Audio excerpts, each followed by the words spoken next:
Hola mis queridos y amigas de Fe más Café. Nos encontramos nuevamente desde mi casa a tu casa, nada más que esta vez hemos cambiado de casa.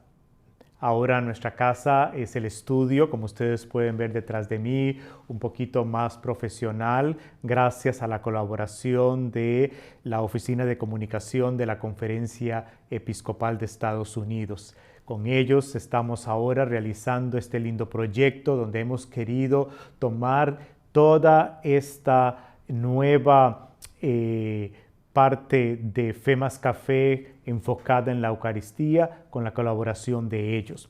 En el primer episodio, acuérdense ustedes que habíamos hablado un poquito de, ¿verdad? No se me ha olvidado el café, no crea que yo lo he olvidado, siempre seguimos con el cafecito, sabroso, rico, fuerte. Eso sí, acuérdense que me gusta sin leche, que me gusta sin azúcar y bueno, para despertar un poquito después de una larga jornada.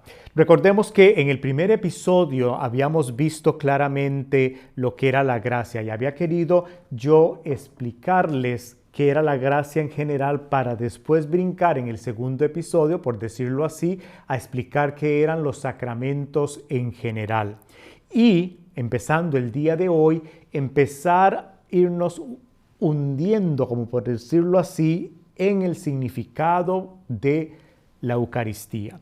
Pero antes de entrar a lo que la Eucaristía es, que lo hemos dividido en diferentes secciones, creo que es importante, y es lo que vamos a hacer en este episodio de hoy, explicar qué es la Pascua judía, esta fiesta, porque Jesús es en el contexto de la fiesta judía que inicia o instituye la Eucaristía, realiza la última cena. Entonces vamos un momentito, si ustedes gustan y me permiten, a empezar a explicar esta fiesta de estos hermanos nuestros judíos y enfocándonos un poquito en la época de Jesucristo. Pero antes de empezar eso, un traguito más de café, porque después empiezo a hablar y ya no puedo tomar más. Entonces, es la fiesta más importante del calendario judío, la Pascua judía,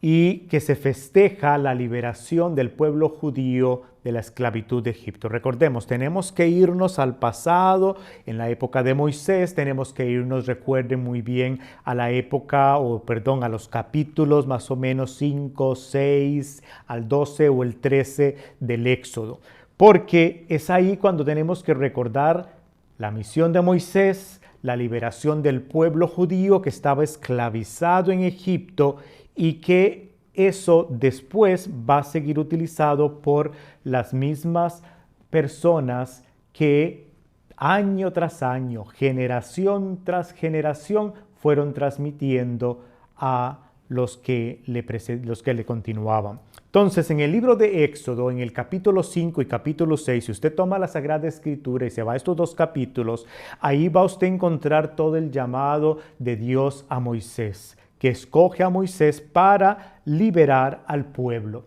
Y es ahí donde Moisés, se acuerdan ustedes bien, y si no han leído el Éxodo, por lo menos acuérdense la película de los 10 mandamientos que a veces siempre ponemos durante Semana Santa y que muchísimos hemos visto desde que éramos chicos, donde Moisés va al faraón y empieza a decirle al faraón que libere a su pueblo. Y se dan las plagas. ¿Recuerdan ustedes las diferentes plagas que se va dando? El faraón de un corazón fuerte no deja ir al pueblo de Israel y entonces en ese aspecto es cuando dejan en ese sentido el faraón con una última plaga, que es la de la muerte de todo primogénito egipcio. Pero para esto entonces es donde tenemos que recordar e irnos para el capítulo 12. Y yo voy a leer solamente los primeros 12 versículos de ese capítulo porque es importante que lo tengamos en cuenta para comprender todo el significado de esta fiesta judía. Entonces, repito, es del capítulo 12 del Éxodo, del versículo 1 al versículo 2. Dice así: Yahvé dijo a Moisés y Aarón en el país de Egipto: este mes será para ustedes el comienzo de los meses, el primero de los meses del año. Hablen a la comunidad de Israel y díganle: el día 10º de este mes, tome cada uno un cordero por familia, un cordero por casa. Pero si la familia es demasiado pequeña para consumir el cordero, se pondrá de acuerdo con el vecino más cercano, según el número de personas y conforme a lo que cada cual puede comer. Ustedes escogerán un corderito sin defecto, macho, nacido en el año. En lugar de un cordero podrán tomar también un cabrito. Ustedes lo van a reservar hasta el día 14 de ese mes. Entonces toda la comunidad de Israel lo va a sacrificar al anochecer. En cada casa en que lo coman ustedes van a tomar sangre para untar los postes y las partes superiores de la puerta. Esa misma noche van a comer carne asada al fuego. La comerán con panes sin levadura y con verduras amargas. No comerán nada de él crudo o hervido, sino que lo van a comer todo asado con su cabeza, sus patas y sus entrañas. Ustedes no van a guardar nada para el día siguiente. Lo que sobre al amanecer, quémelo en el fuego. Y comerán así, con el traje puesto, las sandalias y los pies, el bastón en la mano. Ustedes no se demoren en comerlo. Es una Pascua en honor de Yahvé. Durante esa noche, yo recorreré el país de Egipto y daré muerte a todos los primogénitos de Egipto, tanto los egipcios como los animales, y demostraré a todos los dioses de Egipto quién soy yo, Yahvé. Entonces ese es el pasaje del capítulo 12, del 1 al 12 del libro del Éxodo. Entonces, ¿qué puntos importantes podemos nosotros abarcar de este texto que acabo de leer del Éxodo? Primero es de que al atardecer, dice, se va a matar un cordero o un cabrito, da las dos opciones, que haya nacido en ese año, tiene que ser macho y que no tenga ningún defecto. Segundo, con la sangre de ese cordero se va a pintar, por decirlo así, los bordes, los marcos de la puerta, de las partes superiores de las puertas de la casa donde habitan. De noche se va a cenar lo que llamaban la cena de la liberación, donde va a haber cordero, va a haber pan ácimo, que obviamente sabemos muy bien que el pan ácimo es pan sin levadura, y van a haber verduras o hierbas amargas. Estarán con los pies calzados, ya listos, como que van a salir ya preparados de viaje, con sus atuendos, ceñido la cintura, bastón en la mano. En simbolismo, ya vamos a salir. Y el Señor, dice, va a herir de muerte a los primogénitos de los egipcios. Va a pasar de largo por las puertas que están pintadas de sangre, y con la muerte de los primogénitos de los egipcios, el faraón ordenó entonces que los hijos de Israel abandonaran el país de inmediato. Eso está en el capítulo 12, versículo 31, donde termina toda esa parte de la historia cuando cuando el faraón ya en ese momento deja libre al pueblo de Israel. Entonces, vean los elementos que nos encontramos acá. Un cordero, panes ácimos, o sea, panes sin levadura, hierbas amargas, ya están listos con su ropaje, con sus sandalias, con el bastón, en el signo de vamos de viaje, ya vamos a salir, ya nos vamos. Pero voy a explicar no todos los elementos porque no hay tiempo, sino que voy a dedicarme más o menos a explicar nada más 3 de ellos. Lo del cordero pascual, los panes ácimos y sobre todo un elemento que se utiliza de las copas. La víctima, dice, debe de ser un macho, considerado porque el macho se consideraba como fuente de vida. El cordero macho, masculino, considerado fuente de vida, sin defecto, que tenía todo el significado que es con el fin de que sea aceptable para Dios. Esa mentalidad de que tiene que ir perfecto porque es para Dios y para que Dios lo acepte, tiene que estar sin defecto. Tiene que ser de menos de un año de haber nacido, porque es la primicia de lo primero que ha nacido, y que lo van a guardar, se guarda para ese momento específico, para, como generalmente existía la tradición. Yo no sé ustedes, pero en mi época, por lo menos en San Carlos, en Costa Rica, donde yo nací y me crié, muchas personas a veces guardan como el ternerito en las fincas para dárselo a la parroquia, para que lo utilice y ya lo reservan. Pues más o menos algo así es la idea. Eso lo encontramos en el capítulo 12, entre los versículos 5 y 6, donde nos da toda esta descripción de cómo tiene que ser el cordero. Y en lo sucesivo que van a seguir, inclusive hasta el versículo 14, el sacrificio del cordero de Pascua se sigue celebrando cada año. Se pide que sea celebrado cada año en recuerdo de aquel momento importante. Es un momento importantísimo para ellos porque han sido liberados. Y lo lindo dentro de la liturgia, por decirlo así, por eso un rito de la parte de nuestros hermanos israelitas, es que el menor de la casa es el que pregunta: ¿y por qué estamos haciendo esto? ¿Cuál es el significado? ¿Por qué estamos listos? ¿Por qué con sandalia? ¿Por qué con el cinturón ya ceñido? ¿Con un bastón? Y entonces el mayor de la casa, la cabeza de la casa, empieza a explicar el porqué y cuenta toda la historia de liberación desde arriba hacia abajo, por decirlo así. Entonces, el Cordero Pascual en este sentido, por el relato que hemos escuchado. Los panes ácimos, que significaban panes obviamente sin levadura, a la repentina orden decía de ponerlos, no había tiempo porque tenían que salir, el aviso fue rápido, no habían hornos, ponerlos a calentar, hacer el fuego. Entonces los panes fueron puestos al sol para que se cocinaran, y por lo tanto entonces no se crecían, eran como una tortilla prácticamente, como una galleta de harina, y por eso son panes sin levadura, panes ácimos. Entonces es ese sentido de esta salida apresurada, deliberadora de Egipto, es lo que significa los panes ácimos, una salida apresurada, no hubo tiempo, se dijo hoy e inmediatamente había que salir. Y las copas y los platos usados en el versículo 15 del capítulo 12 del Éxodo dice: durante 7 días comerán pan sin levadura. Desde el primer día no va a haber fermento en las casas, pues cualquiera que coma pan fermentado desde el primer día hasta el 7º será borrado de la comunidad de Israel. Entonces, no les era permitido a los judíos, no les es permitido que inclusive los utensilios que se utilizan dentro de la casa, que haya tenido contacto con la levadura, se utilicen durante ese día. Entonces, generalmente tienen platos, utensilios específicos para solamente utilizarlos esa noche de Pascua y nada más.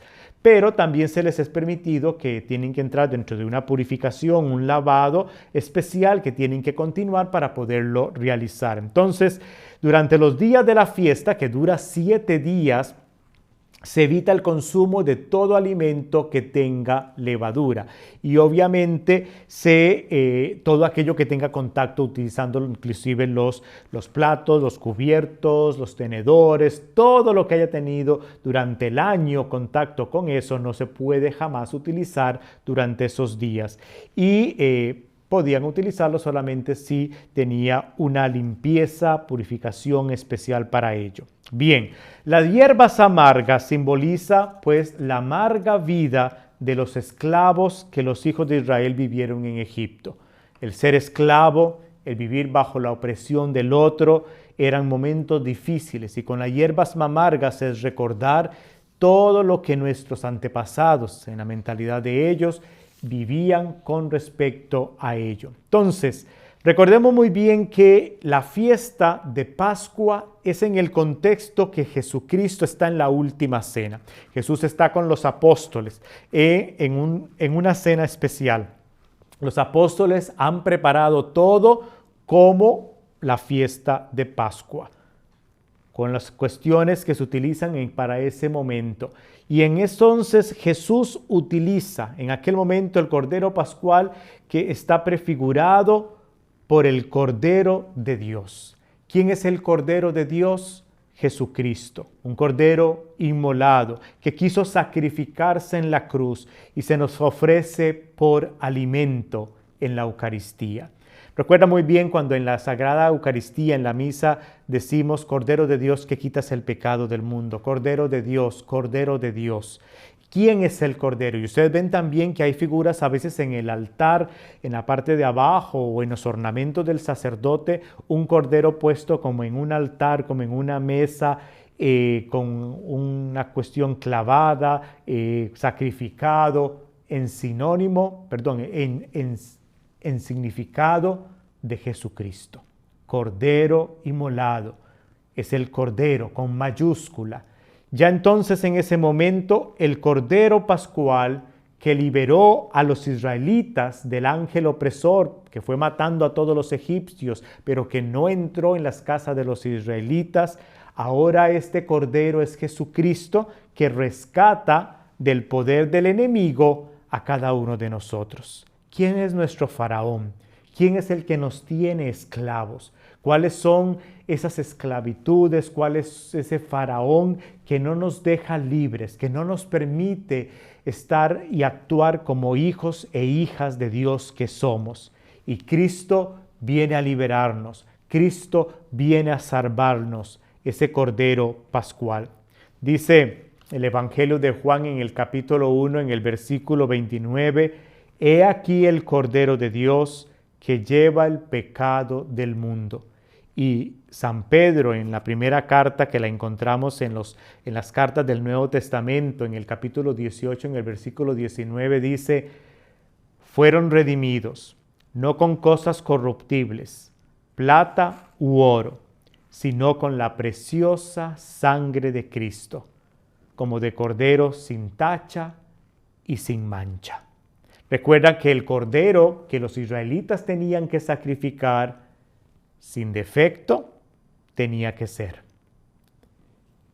Jesucristo, Hijo de Dios, sin defecto, sin mancha, sin pecado, 100% ser humano, 100% hombre, excepto en el pecado.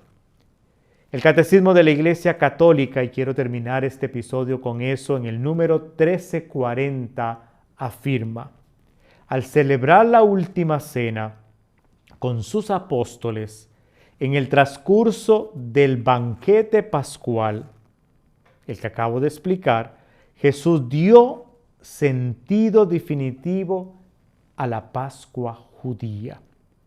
En efecto, el paso de Jesús a su Padre, el paso de Jesús de la muerte a la resurrección, la Pascua nueva, es anticipada en la cena y celebrada en la Eucaristía, que da cumplimiento a la Pascua judía y anticipa la Pascua final de la Iglesia en la gloria del reino de Dios. Ese es el catecismo de la Iglesia. Es Jesús y en esta cena, esta Pascua judía, se anticipa ya la Pascua definitiva, la Pascua con mayúscula. Recordemos que la palabrita Pascua significa paso, donde Jesús es este Cordero, donde Jesús nos libera, donde Jesús por su cuerpo, por su sangre, este Cordero inmolado, da la vida por ti, da la vida por mí, para liberarnos, para hacernos libres. Ese es todo el significado de liberación que vamos a explicar luego cuando expliquemos un poquito más la Eucaristía desde el sentido de sacrificio. Entonces, mis queridos hermanos, espero que haya podido comprender un poquito más el sentido de la Pascua judía para que en el próximo episodio, dentro de unos 15 días más o menos que lo veamos, vamos a explicar qué es la Eucaristía como acción de gracias. Después vamos a explicar la Eucaristía como banquete. Vamos a explicar la Eucaristía como sacrificio, la Eucaristía como memorial, la Eucaristía como presencia real. Entonces espero que vayan agarrando más o menos por dónde vamos, para dónde nos dirigimos. Salimos desde el primer episodio explicando qué era la gracia. Después nos fuimos un poquito más explicando qué son los sacramentos. Y obviamente la Eucaristía, uno de ellos, y sacramento máximo. Y explicamos hoy un poquito qué es o cómo era la Pascua judía, en la cual Jesucristo celebra la última cena, para entonces en el próximo episodio poder empezar a explicar los diferentes significados, los diferentes ramajes de este misterio hermoso que es la Eucaristía. Muchísimas gracias, Dios me los bendiga. Yo me quedo con mi cafecito, me lo voy a terminar. Cuídense ustedes en casa. Nos vemos, si Dios quiere, en el próximo episodio. Paz y bien. Con ustedes, este fue el Padre Lalo, Fe más Café.